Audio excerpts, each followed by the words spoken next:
Thanks for joining us once again. This is Greg. Our focus today is a brief review of the earnings news that came out on the 29th of January, 2025. Just a reminder, please take time to like and subscribe. We can appreciate some support on Patreon if you would.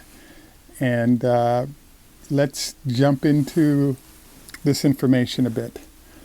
As you know, number one, we had the production numbers for...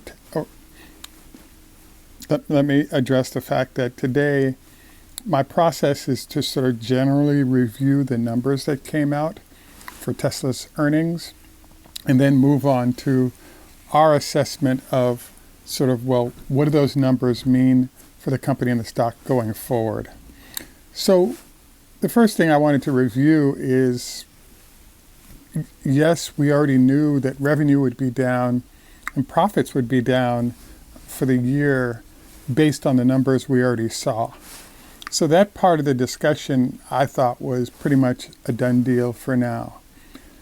The second part of it was there was also a discussion of there being a 70% drop in earnings for the period. To be honest with you, I really expected a drop in earnings to come along with the drop in revenue, perhaps in harmony with each other. But the one challenge with that assumption is that on the good side,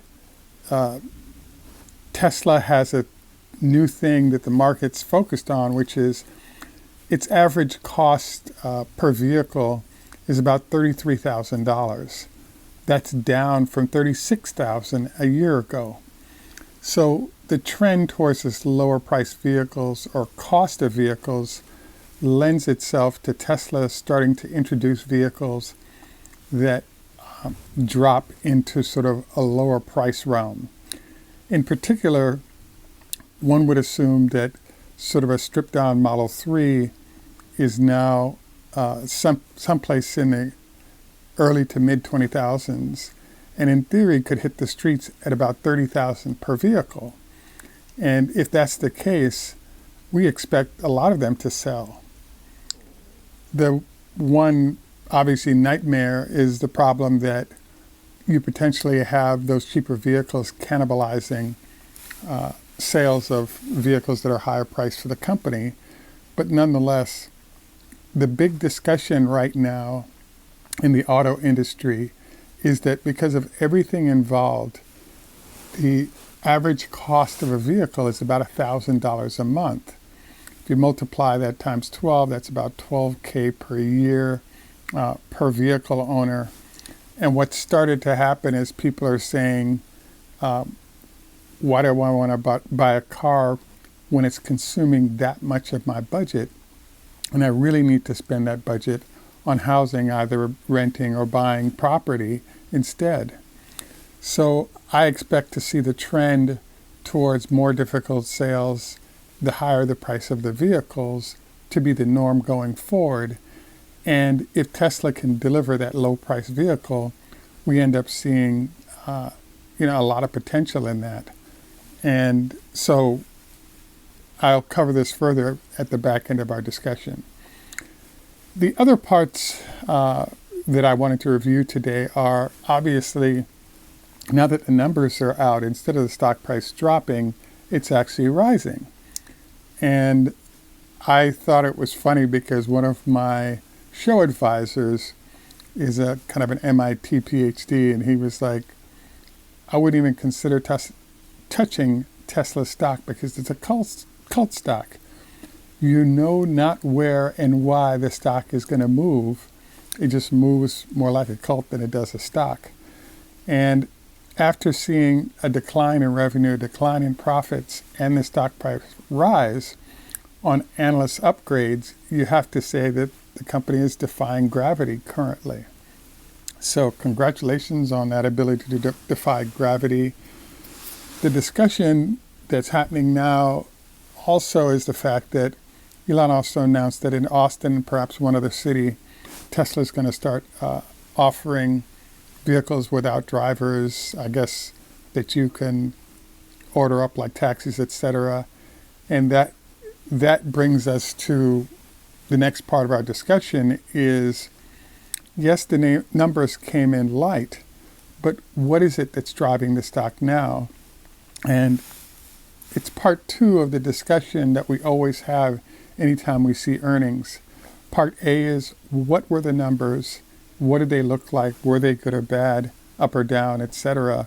And that definitely influences the stock price. We already had the production and profit numbers for the last quarter, and we could add them up with the others to get a full picture of the whole year in terms of the raw numbers.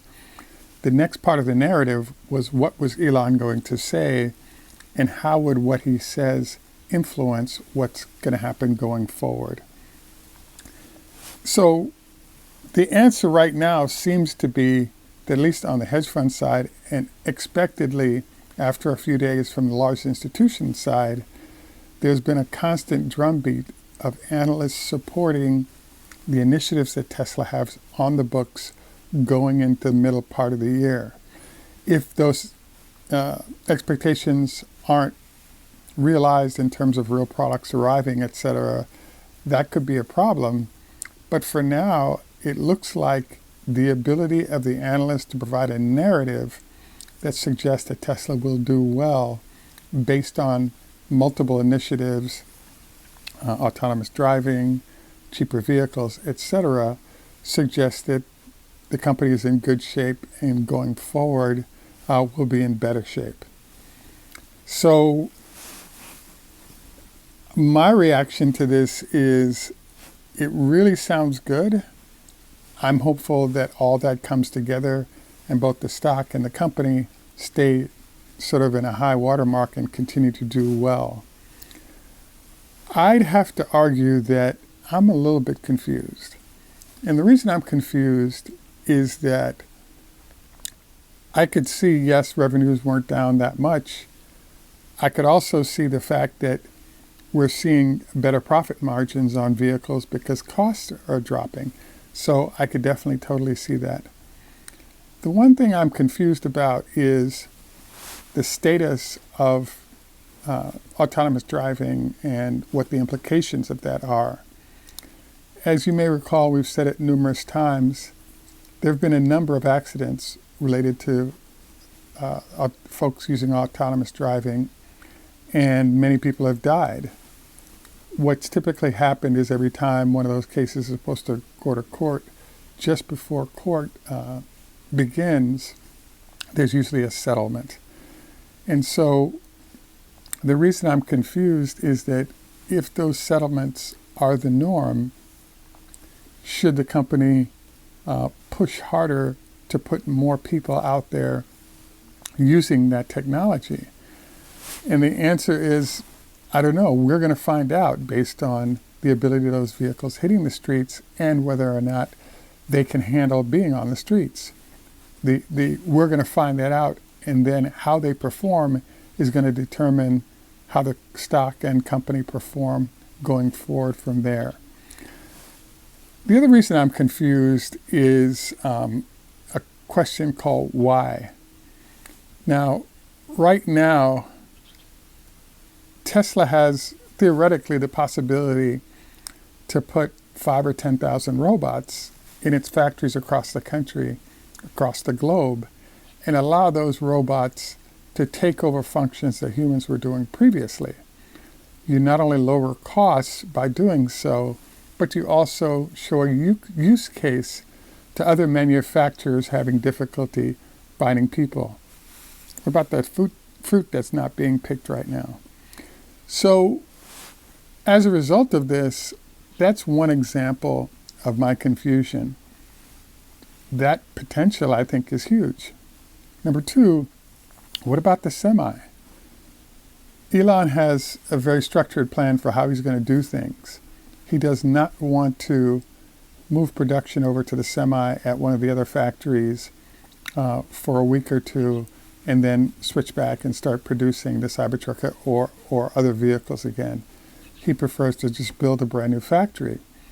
I guess I find this strange because all of a sudden you could start putting out a lot of semis and meeting the orders you already have for the semi from those who've paid for it already and have been waiting 7 years. So you can see my confusion here, which is Tesla has an embarrassment of riches, and that is backlog on stuff that they could produce right now and have revenue and profit rolling through the door as they did so. They're choosing not to do that, and instead he's sort of concentrating on initiatives that are hopefully going to deliver great numbers, and the market is kind of going with him in his assessment of what's going on. If they are going with him, you can't argue with that because they're following it with their mouth, with their advice. So I'm hopeful it works. The way the stock price is moving, it seems to suggest there's a good working relationship between market and Tesla on how this is all going to work out. And we're going to find out in the next 4 or 5 months what the answer is to these questions. In the meantime, let's enjoy the higher stock price and watch what happens. The next thing I'd like to review, obviously, is our health tips once again. Just a reminder, don't forget, prior to lovemaking, no more than a salad. Allows blood flow to not just be concentrated on your stomach. Also wanted to encourage you to do 25 leg lifts. I just did mine. And a 20-minute walk on a daily basis as a way to strengthen muscles, cardio, as well as bone density. Once again, want to thank you for joining us. This is Greg for Teslafaninsight. Tschüss, au revoir, Lehitro, Hoda, Fes, Drasiti, Nihama, Arrivederci, Namaste. And in Jamaica, we say, Nuff respect, walk good man. Thanks for joining us. Have a great day, and bye for now.